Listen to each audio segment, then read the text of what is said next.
Greetings, dear hearts. Welcome to the online global conference, Dreaming the New Earth, co-creating the sovereign, resilient humanity of the future, where we are gathering with visionaries, wisdom keepers, and practitioners from around the world and from a variety of fields of expertise who are in service to the global awakening of consciousness and to supporting people and our planet during these times of great change.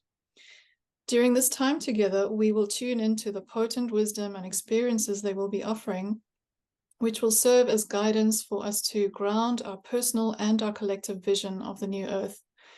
We will learn about the significance of these times of prophecy we're in, come to feel a deeper sense of community, belonging, and interconnection with all our relations, as well as learn how we can trust our own inner wisdom and gain insight into how to heal that which may be holding us back from walking our true path, individually and as a collective, a path that supports and protects the continuance of life. I'm your host and the creator of this event, Clara Nisiri, and today I'm excited to present a dear friend, Mbali Marais. Mbali is an initiated diviner in the Dagara tradition and a global medicine woman with roots and legacies that include Bushman, Khoi, French Huguenot, Dutch, and Portuguese. She resides in South Africa and has been working in the healing arts for 3 decades. Mbali's work now as an elder is all about how can we best serve the earth. Welcome, Mbali. It's an honor to have you here. Thank you, Clara, and thank you for inviting me. It's an honor and a privilege for me as well to always join these platforms that take the message out. Wonderful. So in this session, you will be sharing precisely that. How can I best serve the earth? From the perspective of the path that you walk as a medicine woman and as an elder of the Dagara tradition, what is happening at this time in terms of the great changes in humanity and the earth? Thank you. So I think first, my clarification is that I feel like I'm an elder of non-specific traditions, just by nature of my age and where I've been, where I've come from, and where I am right now. My elderhood, so to speak, feels like it's very global and non-connected to one thing or one lineage. So and that as an elder, I feel I have a responsibility to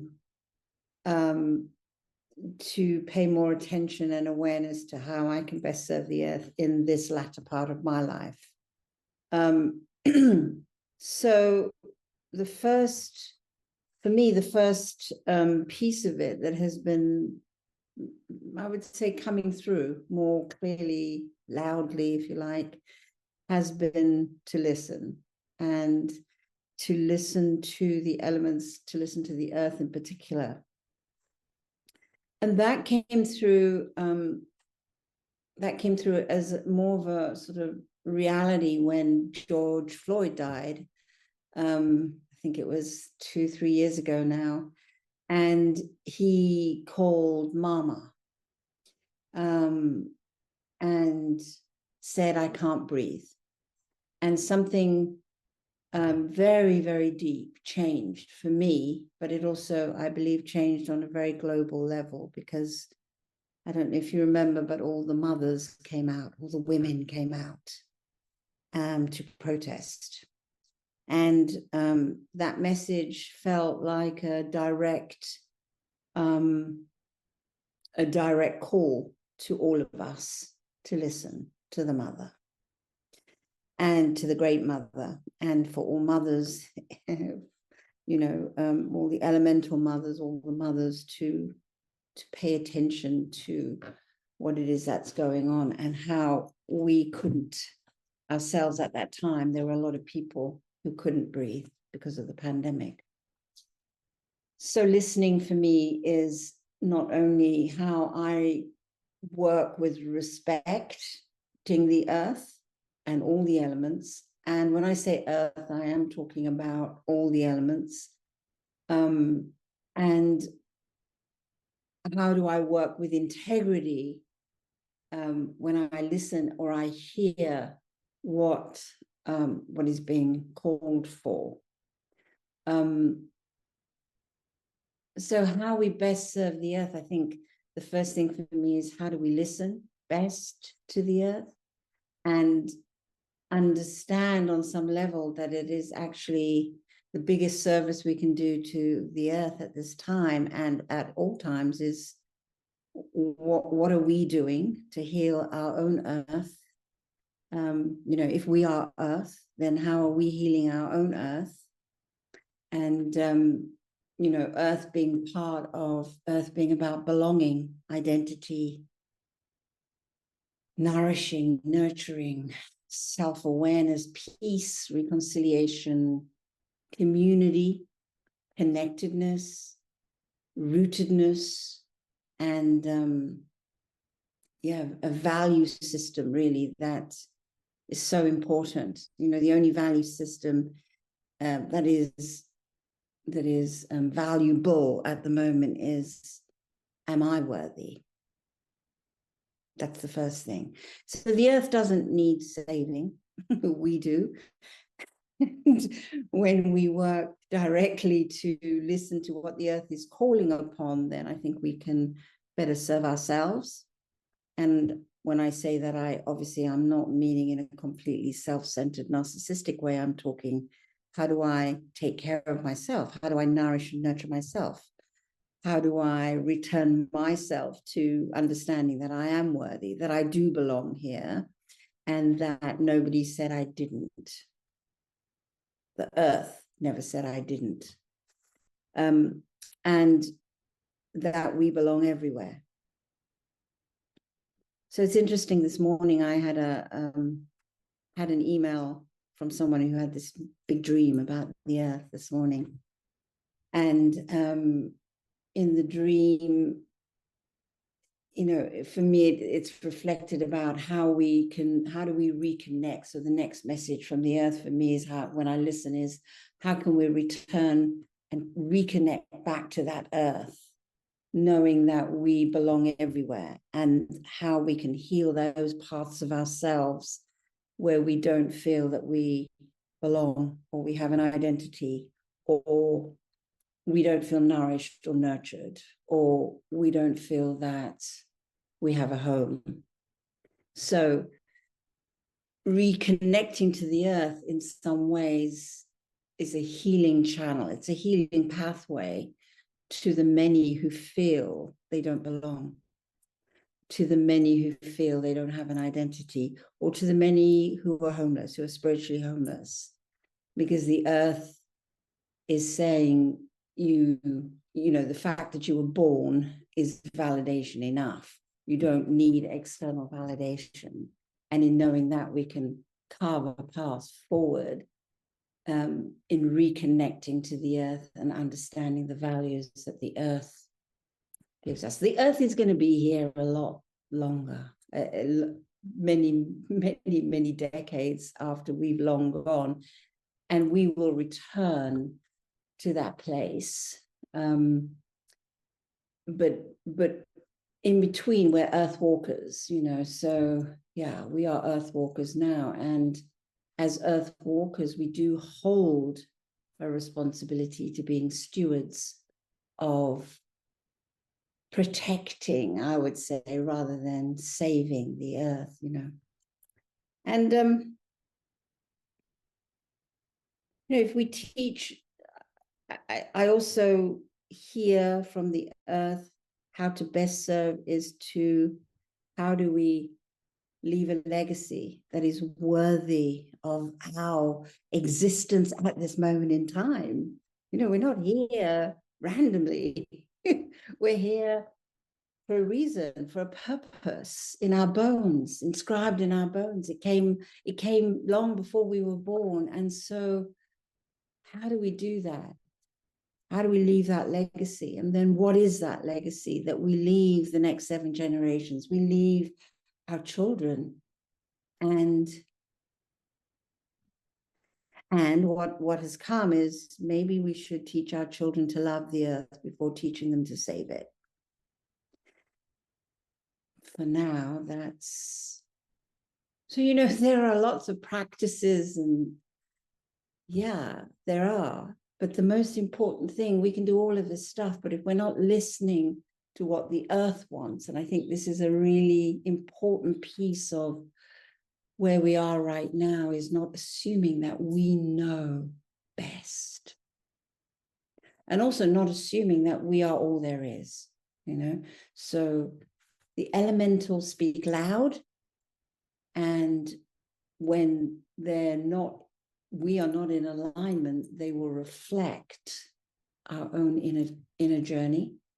And the earth in itself, you know, if you think of volcanoes and earthquakes and mudslides and tsunamis and all kinds of natural disasters that are happening to get our attention, the earth is very much alive. We just need to listen.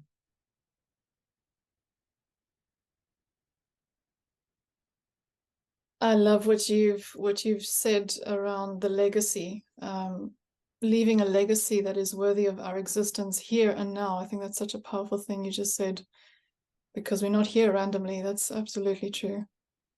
And how synchronous the dream that you just shared, the email that came through just this morning about the earth. Beautiful. Mbali, how have we become disconnected from the earth? How do you see this manifested in humanity, and why is our connection with her so important going forward? You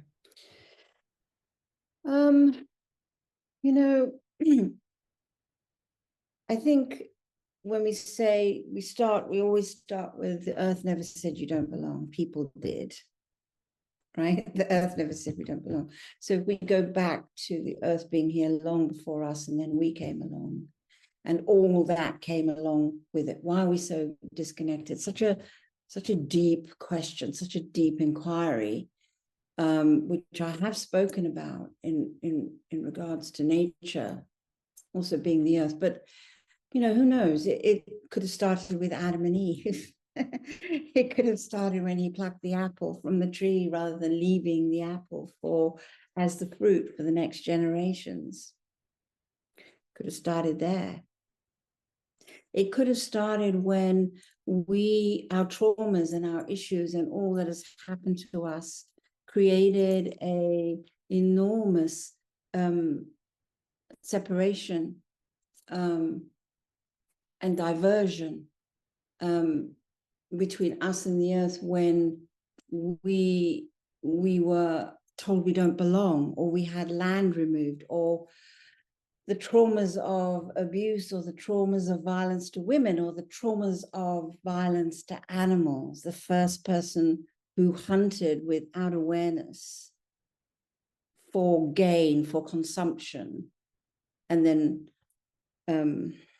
those who took more than they need in terms of agriculture or farming, and we moved away from subsistence, where we took care not only of ourselves, but we also took care of the community. So, you know, the wild ones, and when I talk about the wild ones, I'm referring to the trees as well, and the plants, as well as the animals, and the grasses and everything else that goes with it. They actually have their hierarchy is we are at the bottom and they are at the top, and we disconnected from them as being the hierarchy, and we became more important. And with that came an abuse of power, and with the abuse of power came the greed and the consumption and the wars and the violence to all sentient beings. And that created the rift for me. Yeah.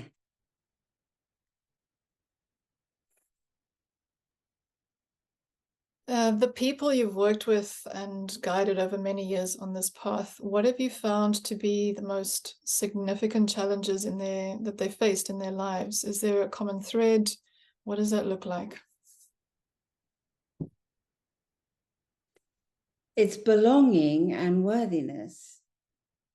belonging is the biggest, for me, the biggest dis-ease, or a spiritual homelessness, how I called it, a spiritual homelessness. And where do I belong and then from that becomes the unworthiness. All of that is earthwork. That feels like the biggest dis-ease, the planetary dis-ease. And from that, we went to filling up that huge hole, right? Through consumption, through greed, through violence, through separation, bigger separation from the earth. Where we became so isolated, self-centered, so isolated that we also disconnected from community. We need community to support each other, because when we bring our gifts to a community, the whole community thrives. So people are surviving, they're not thriving. They're simply surviving. And the fear of not having enough, the fear of not being enough, the fear of not being successful enough, big enough, black enough, white enough, small enough. That fear is so deep and deep and deep that it creates this massive cavity in us that we have to keep feeding. So, and part of that is isolation, being alone, not feeling supported with community. And I think, with the pandemic, we got further and further and further away from all of the values of what the earth is offering. So that's why, for me, George Floyd's message was so potent and powerful in that moment of time.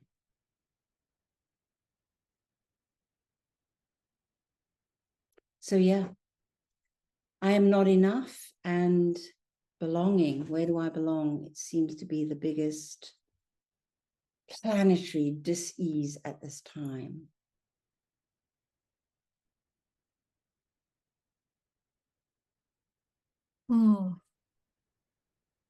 Yeah, this event is ultimately about,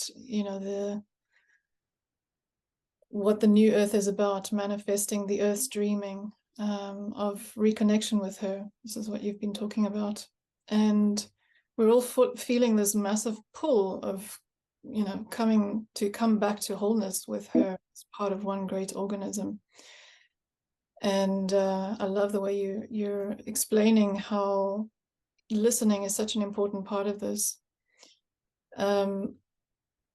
As an elder, the medicine that you bring offers people direction and ultimately a sense of how we can fulfill our part in this new world that is emerging. What kind of practices, rituals, offerings are a part of this? You offer very specific things like vision quests and journeys. Would you share a little bit about that?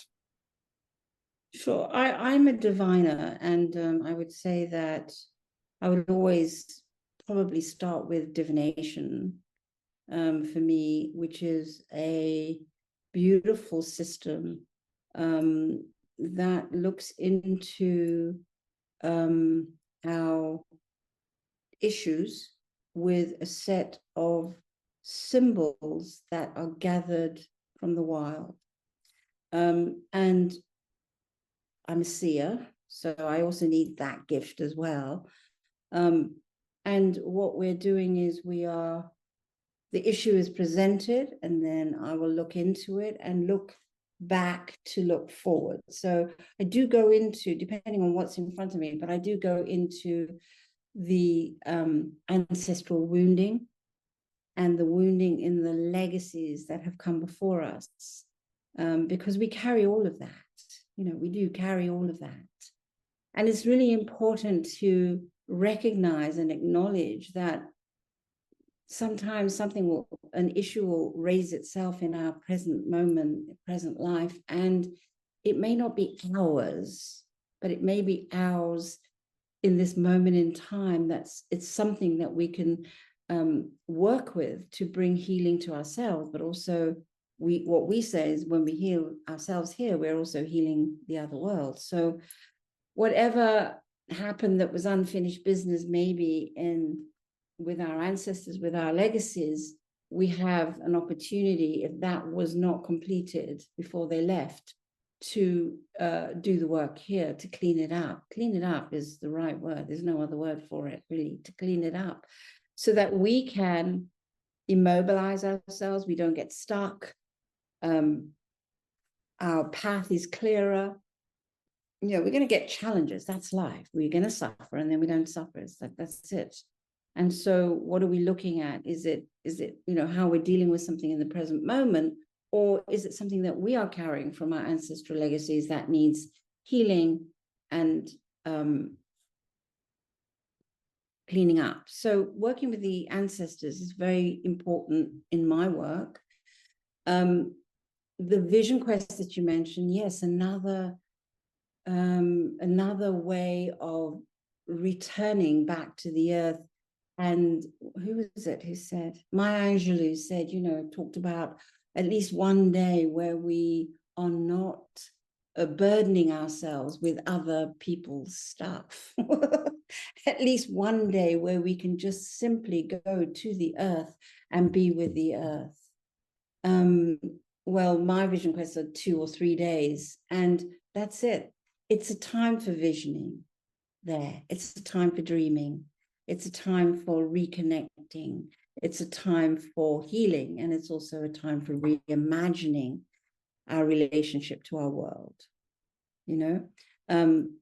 So, and then the journeys, yeah, I bring people to Africa. I haven't done it for a long time, but I'm going to do one in October, which I'm very excited about, Clara. And that again is bringing people to connect with this soil on this land, with the indigenous people, the Bushmen here, as another way of healing a part of them that, one, the wild that we all carry in us, and also that part of them, or that the part that I'm going to say really speaks to the fact that we belong everywhere. Many people come on the journeys, the minute they hit the soil here, they say, I feel like I've come home. And so my work, my practices are all practices that my intention is to return us to a place of belonging. And when we are returned to a culture of belonging, we can better serve the earth. We are better rooted, you know, we are a core, we're a rod, you know, as above, so below, because otherwise we can't be rooted and then fall over, or we can't all be up there and not grounded and rooted. So we have to create this rod. So that's it. It's how do we serve the earth by returning us all to a culture of belonging, you know, which was the original, that's our original medicine. The original medicine is we belonged everywhere. And the indigenous people carry that. There was no separation between them and the wild, them and nature, them and the earth. They don't understand that concept if you say that to them. They don't know what you mean, because all of those elements are in them. They are earth. They are nature. They are wild. So, you know, to get back to that place is you know, it will take a lot of work, but we can get there. One day we can return to how we used to be with the earth at some point. But you know, there's also, obviously, there's one's own practices of staying mindful, of staying in the present moment, and anything else that you might be doing at this time that connects us to spirit. But I still feel that there isn't enough work done in remembering that we come from a long line of people, and that we carry those people inside of us, in every part of our DNA, in our bones, in our tissues. It's not remembered for whatever reasons. Probably religion, I think, was part of the problem. And we were, our heads were filled with, you don't belong, you're not enough, you're not good enough, you're not the right this, you're not the right that. That's what we were told. And so we have to return. We're returning to our original medicine of belonging everywhere, really.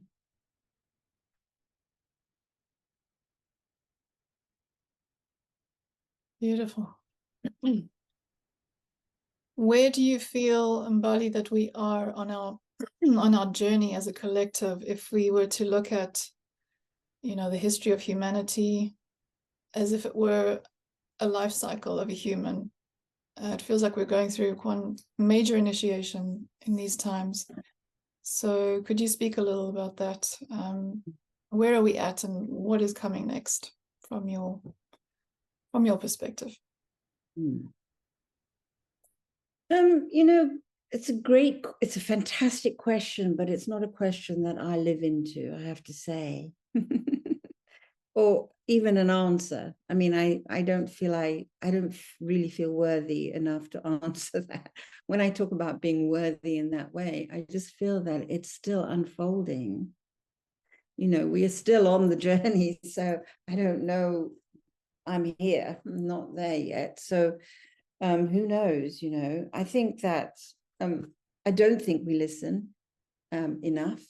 And my concerns, Clara, are for, I think the best way to serve our children is to begin now, just let's begin where we're at. Begin where we're at by understanding that in order to serve, there's a sacred reciprocity available to us in everything that we do. And remembering that sacred reciprocity, remembering that that teaching our children, as I said, how to love the earth, maybe that will help with them, how they love themselves, so that they don't end up with all the problems that we have, maybe. So, and even if you don't have children, it's all the children are our children. That, that's the village, isn't it? That's the village concept. And I think that I don't feel that I can answer that question, because I feel it's still unfolding in terms of where we're at. Who am I to say where we're at? I don't know.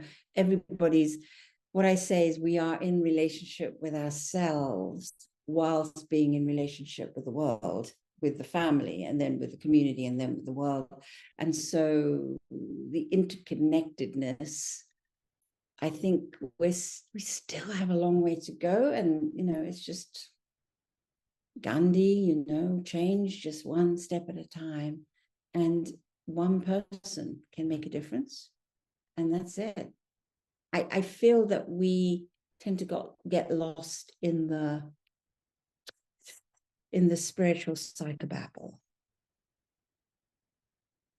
Right? And so we start talking about things that actually, I don't even understand the language anymore, to be honest with you. I don't understand the language. I only know what I have to do, and then I can share that with whoever I share it with, and then we go on. And that's how it works. And that's how the word gets out, the message gets out. And the more platforms we have, like this particular one, where the message does go out, is they're invaluable. They're invaluable, actually. And so this platform, which is the right use of the World Wide Web and what it was designed for, is how the earth is better served, So where are we at right now? I think we're just all doing the best that we can. And some people are not. And it's always going to be like that. As long as there's power and corruption and privilege and poverty, we will always have issues. Mbali, is there something you could share with the audience that they can put into practice and ground this wisdom that you've shared with us today? Some kind of practice or a ritual? Yeah, what I really love is this notion of starting in our own backyard, right? And even if you don't have a backyard, right, you've got a pot plant or you've got something that if you are feeling this disconnect on any given day, that you go to a tree or you go to the soil or you go into nature or you go to your pot plant and you begin a relationship with it and watch it and nurture it and grow and feed it and take care of it, and make offerings to it. So then the sacred reciprocity, the earth and me starts, that gap narrows. So I'm going to make an offering before I do anything. I teach my 14-year-old son to ask permission every time he goes into the water, to not take for granted that he can just go in there, because that is his home. And you wouldn't walk into someone's home without saying, hey, you don't just barge in. You go, is it okay to come in? Can I knock on your door? Can I bring you a gift? And so if we start changing the narrative around, it's mine, it's mine, it's mine, as start changing that narrative and going in with, whoa, okay, we're here together. We're here together, and I'm water, I'm the earth, earth is me, water is me. How then do I respond to nourishing and nurturing what I have, as opposed to wanting more, wanting more, wanting more? And so making these little offerings to your plant, to your tree, to the water, to nature, to the mountains, when you enter into that altar, for me, the earth is an altar. So I enter in and I bow and I pray and I do whatever I need to do. That's my altar. I always treat nature as an altar, and with reverence and respect. And if we start that simple practice every time you perhaps get in the car and go somewhere else, and you enter someone's home, or you go to take a walk, you start making an offering, a simple offering. It could be water, it could be some sesame seeds, it could be whatever it is that you are called to bring that day, and make an offering and say, and greet the earth, greet the plant, greet. And then we don't have this hierarchy of I'm better than you, I know better than you, I'm more than you. We start really bringing us together on that leveling the playing fields. But then also the idea of, I know for some people it's painful to think about their ancestors. Maybe they weren't that cool, maybe they were awful. The idea is that we are constantly invited into reconciliation. Constantly. You don't have to forgive them. No, nobody said forgive them. That's a strange kind of thing there, this whole forgiveness thing. I prefer to reconcile with them. Reconcile with them. I don't have to forgive you. You did this. Okay, I'm not necessarily going to forgive you, but I'd like to reconcile so that I can move on. What you do is now, but I need to move on. So let me reconcile and let me clean up what happened, so that my lineages, my next generations, all the next generations of whoever it is, can also move on. And if I die, they're not left with having to clean up. So making that connection to your people, to your ancestors, getting to know them. Who are they? Right. They were more than just the drunk or they were more than just the abuser. There were other parts of them that maybe we don't know, and we carry that as well. And so reconciling them brings a kind of peace. And if we all reconcile, imagine what the world would be like then. Right? So the reconciliation, bringing peace to a situation, a relationship, might also help us with our present relationships. Whether it's with a partner or son or daughter or whatever it is, or father, mother, grandfather, grandmother. And so acknowledging those people, that they might, but they are also strong and resilient. And because of them, we are now here. We wouldn't be here without them. So just that acknowledgement, and also making an offering to them. You can do that. Give them a little bit of food or whatever it is.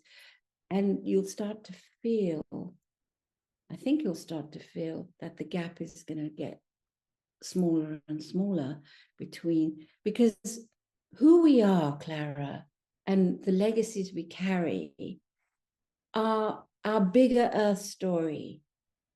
So, we're not these small people who are like this. We have a much bigger earth story, which incorporates everything, all of who we are, and all of those people who came before, who could also have been medicine people or visionaries or dreamers or amazing, whatever they were. So we carry all of that. So, but we tend to stay here, and we need to move out now to understand and connect to the magic and the mystery of our lives and our bigger earth story. Through bringing our gifts to the community, I would say. Would you agree? Oh, no, absolutely. As I said a little earlier, when we bring our gifts to the community thrives. That's how we're going to thrive as a community. It is essential that we don't hold this back, that we bring our gifts to the community, whatever it is, whether you're a carpenter, technology person, whatever it is. Everyone bringing their gifts to a community, the community is uplifted and the community thrives. When we are holding back and we are not bringing our gifts to the community doesn't survive. And the community for me is my direct community, but it's also the bigger picture. So, we've got communities everywhere. So everyone is working together to support each other. We have that sacred reciprocity. And that is earthwork right there. Otherwise, we won't survive.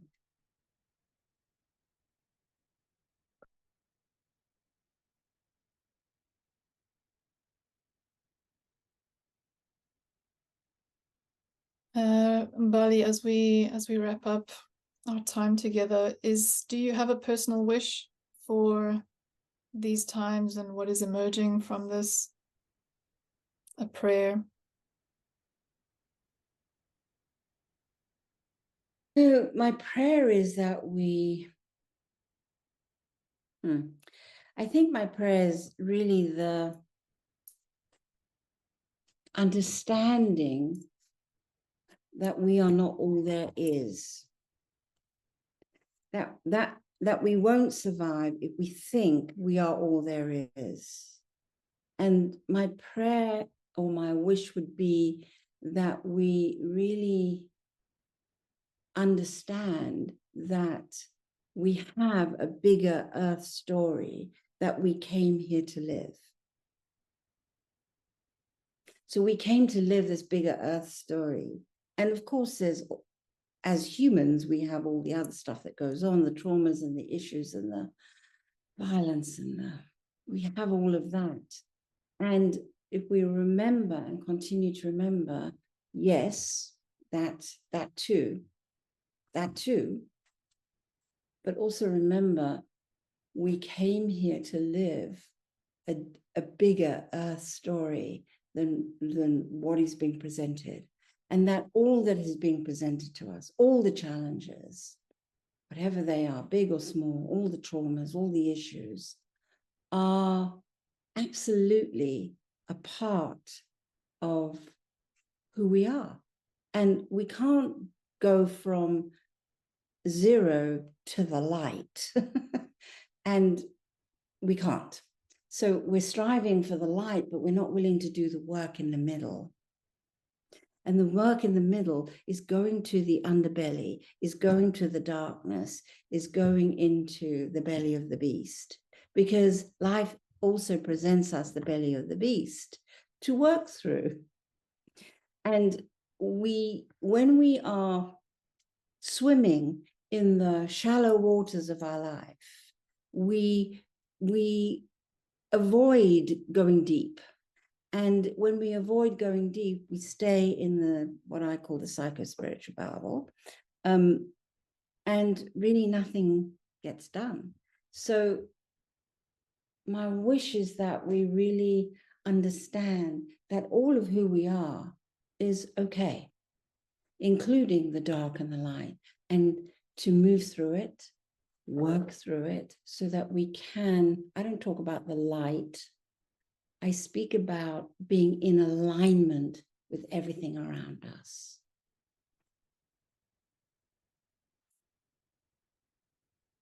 We tend to avoid darkness, and yet there's so much darkness around us. You know, and we also avoid death, and that's the one thing we can be sure is going to happen, but we don't prepare for it, right? So How can we prepare for it? how do we prepare for death? By living our life. You know, death is by living the life we came here to live. That's how we prepare for death.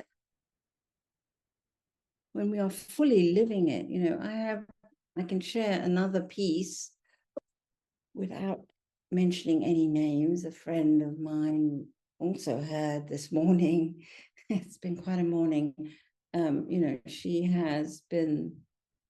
on her third kind of diagnosis of cancer that cannot now, you know, there's no cure for it. She has a remission period of 5 years. And before she kind of has to check again, you'll have another whatever it is. And she said, I'm just going to go traveling for the next 5 years. And I said,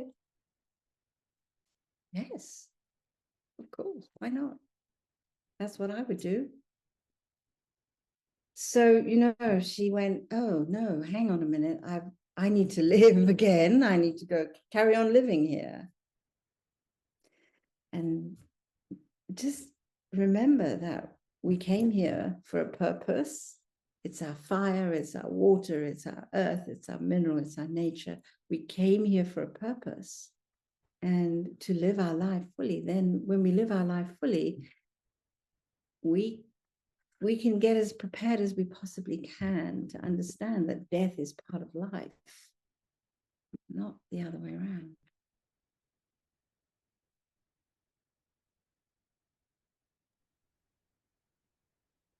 Thank you, Mbali. Is there anything else, any last words that you'd like to wrap up with before we close?